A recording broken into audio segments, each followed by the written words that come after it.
Kwathunyelwa izithunywa ziphuma ebukhosini bakwaZulu ziya esigodlweni samaSwazi. Izithunywa zaziphethe incwadi evalwe ngophawu lebhubesi. Le ncwadi yayizocela ukwakha ubuhlobo phakathi kwalezi zizwe. Emuva kwezinsuku zenziwa izingxoxo zamalobolo, inkosi uMswati yanikela ngenkosazana yayo uZakhona, owalotsholwa ngezinkomo ezingama30. uZakhona wahamba wayobona isoka lakhe uSipho. uSipho wamcela ukuthi babaleke ndawonye, naye njengoba uZakhona wayesekhethelwe umuntu azomgana. uZakhona wanqaba, wamtshela ukuthi uma enganqaba lokho kwakuzokwenza ukuthi inkosi imbulale yena uSipho, futhi amaZulu ayezohlasela emngceleni wabo. uZakhona noSipho bathembisana ukuthi bazobuye babonane uma sebekhululekile. Ngelanga lomgcagco wenkosazana uZakhona noZwelibanzi, isizwe sasijabulile. uZakhona waba izipho emndenini wakhe omusha, kwabhiyozwa, kwagida. Kwase kusondela unkosana enikeza uZakhona isiphuzo, emamukela njengosiko. uZakhona waqala waba nokungabaza ngaphambi kokuthi aphuze. uZwelibanzi noZakhona bahamba kusihlwa baya egunjini labo lokulala.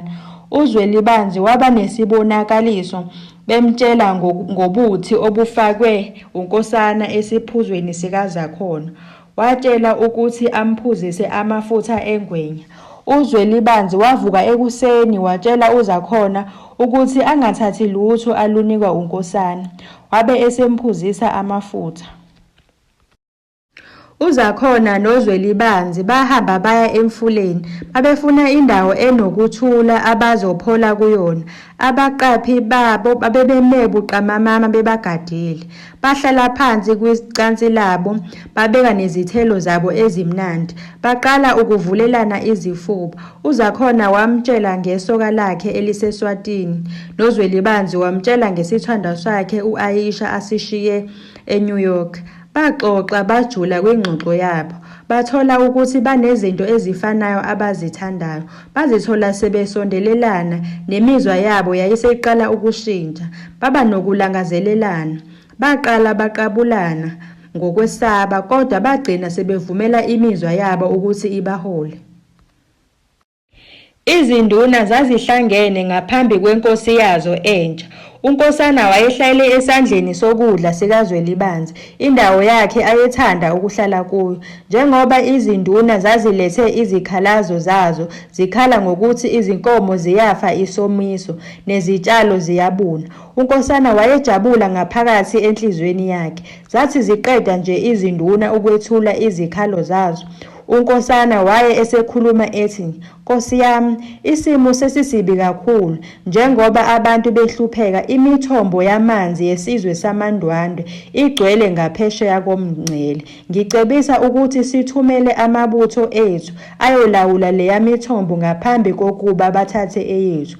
Waphendula uZwelibanzi wathi, "Cha mfowethu, leyo ndlela iholela ekuchithekeni kwegazi okungapheli." Unkosana wabuza ukuthi ngabe inkosi yona ibona ukuthi kwenziwe njani. uZwelibanzi wathi, "Sizomba imithombo emisha lapho imifula eyomile igoba khona, umhlaba lapho usakhumbula amanzi." Kwazwakala ukukhononda okumangalisayo phakathi komkhandlu. "Le mifula seyomile izinkathi ezintathu, nkosi yami." Nokho kuphendula uZwelibanzi, "Ngenkathi ngiyohlola izolo, ngibone amahlumela aluhlaza ekhula lapho igoba khona. Lapho izitshalo zisinda khona, amanzi ayatholakala ngaphansi komhlaba." Unkosana wacasuka, phela wayengalindele ukuthi uZwelibanzi angaba nesisombululo. Njengoba wayecebisa ukuthi kuyothathwa imithombo yamaNdwandwe, wayazi ukuthi kuzobanga impi. Lokho kuzomenza abe yinkosi ehlulekayo. Unkosana waphikisa wathi, "Ukumba kungathatha izinyanga, abantu bafuna amanzi manje." uZwelibanzi wathi, "Okwamanje sizokwabelana ngalokho esinakho." Wathi kusukela kusasa wonke umuzi uzothola isabelo esilinganayo kuze kumbiwe imithombo emisha. Umkhandlu waqhuma injabulo. UNkosana waphoqa ukuthi anqekuzise ikhanda, kodwa wayejabhile ngaphakathi.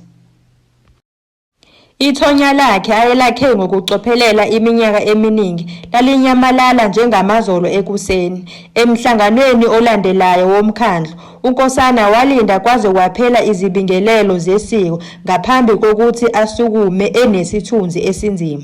"Nkosi yami," esho evula umqulu owawunesigxivizo sobukhosi esisindayo, "ngiletha izindaba ezimbi ezivela embusweni waseSwatini. Inkosi yabo iyakuhlambalaza obala." Ikhehla uDlamini lisukume kancane esigqikini salo, ubuso bumnyama ngenxa yentukuthelo. Lokhu kudinga impendulo yegazi. uZwelibanzi wathatha umqulu, iminwe yakhe ithinta isigxivizo. Igumbi lathula cwaka njengoba ewuhlola. Kwathi ngokushaqisa uNkosana, inkosi yaqala ukuhleka okujulile, okuyiqiniso, okwagcwalisa igumbi lonke. "Mfowethu othandekayo," kusho uZwelibanzi, ephakamisa iphepha. "Isigxivizo senkosi yaseSwatini sibonisa ingonyama ebheke kwesokunxele. Lesi sibheke kwesokudla, futhi umbhalo ukhomba izinhlamvu ezigelezayo. Umbhali waseSwatini uhlale ebhala izinhlamvu u-I ezinamachashaza ayizindingiliza ezincane. Lo mkhohlisi usebenzise amachashaza alula." Umoya kaNkosana waminyana emphinjweni.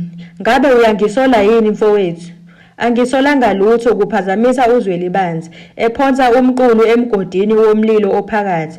"Kodwa kusukela namuhla uzokhuluma emkhandlwini kuphela uma ngicela umbono wakho." Ukuxosha kwakhe kwahlala emoyeni njengentuthu. uNkosana wayefuthekile yisenzo sikamfowabo.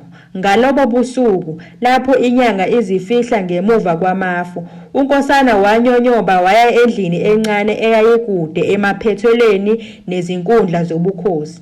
Ngaphakathi, umoya wawunephunga lamakhambi omisiwe namathambo amadala. Waguqa ngaphambi kwesithixo esincane lapho kwakungekho khona imimoya yamadlozi ahlala khona.